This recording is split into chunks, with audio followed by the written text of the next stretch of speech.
जो मूर्ख बना रहे हैं ना आप। नहीं, तुम्हें जगा रहा हूं, तुम्हें सत्य से अवगत करवा रहा हूं। पिछले कुछ दिनों में तुमने खुद देखा, खुद अनुभव किया कि सम्राट धनानंद कितना क्रूर, कितना निर्दयी व्यक्ति। बस,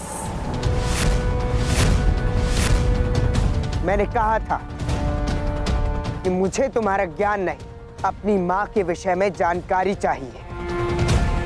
और यह भी कहा था कि मेरे माँ के विषय में मेरे साथ कोई खेल मत खेलना। मुझे ना आपके स्वप्न में कोई रुचि है, ना सत्य में या भावी सम्राट की कोई चिंता है। सुना नहीं आपने? मुझे केवल अपनी माँ से मिलना है। जितने भावुक तुम अपनी माँ को लेकर हो रहे हो, यदि उतनी ही भावुकता अपनी मातृभूमि की रक्षा में लगाओगे तो देश बदल जाएगा। विश्वास करो, जिस दिन तुम्हें सत्य का आभास होगा, उस दिन तुम अपनी जन्मदात्री और उससे करने वाली घृणा से कोसों दूर हो जाओगे। हमारा परम कर्तव्य है अपनी मातृभूमि की रक्षा करना, कठिनाइयों से, विदेशियों की कुदृष्टि से। जब संकट मातृभूमि पर हो तो अपनी मां के विषय में नहीं सोचा जाता। व्यक्तिगत स्वार्थ से बढ़कर भी जीवन में बहुत कुछ होता है। वैसे आपका धन्यवाद कि आपने मुझे आभास करा दिया कि जीवन में किसी पर भी निर्भर नहीं रहना चाहिए। इसलिए अब से मैं केवल स्वयं पर विश्वास करूंगा। आपको क्या लगता है, मैं आपके बिना अपनी मां को नहीं ढूंढ पाऊंगा? तो आप गलत सोच रहे हैं आचार्य। अब आपको पता चलेगा कि चंद्रगुप्त है क्या। मैं अपनी मां को स्वयं ढूंढ निकालूंगा। तुम पुनः भावुक हो रहे हो चंद्रगुप्त। हाँ, हो रहा हूं मैं भावुक, और सदैव मैं ही क्यों भावुक बनूं।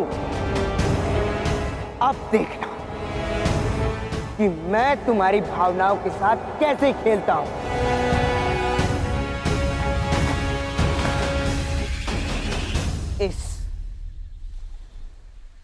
इसी हीरे को प्राप्त करने के लिए आपने मेरे साथ खेल खेला ना, किंतु मुझे नहीं लगता कि तुम इसे पाने के पात्र हो।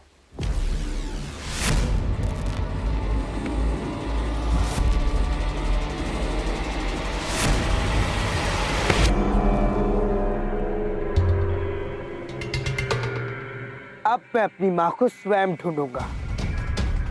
आशा है कि हम दोनों फिर कभी ना मिले। प्रणाम।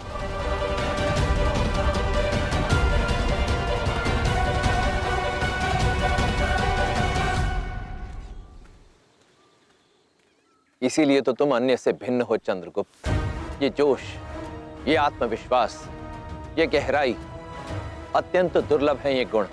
इसीलिए मुझे पूरा विश्वास है कि मेरे अखंड भारत के स्वप्न को तुम ही पूर्ण करोगे।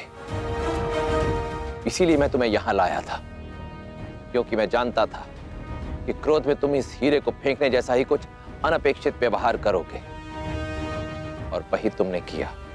अखंड भारत का निर्माण करना है तो उसकी नींव का पहला पत्थर उसके भावी सम्राट के हाथों ही पड़ना चाहिए।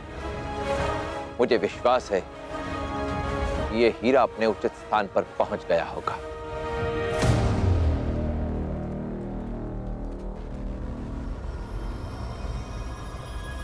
ऐसा नायाब हीरा मैंने अपनी जिंदगी में कभी नहीं देखा।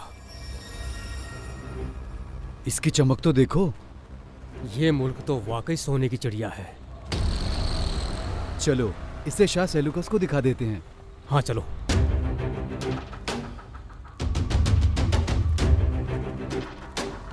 सब कुछ आचार्य की योजना के अनुसार ही हो रहा है।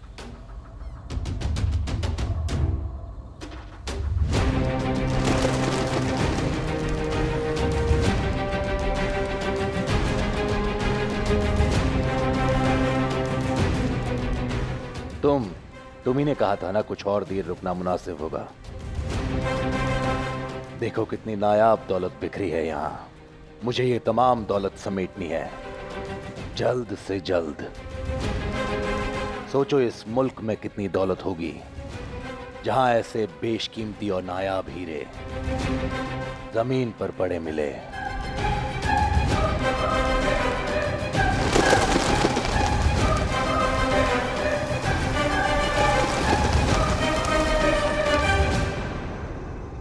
हीरा अपने उचित स्थान पर पहुंच गया। आशा है कि सेल्यूकस को यह भेंट पसंद आएगी, जिसे वो कल धनानंद को अवश्य दिखाएगा। और फिर आरंभ होगी मेरी मतभेद की कूटनीति।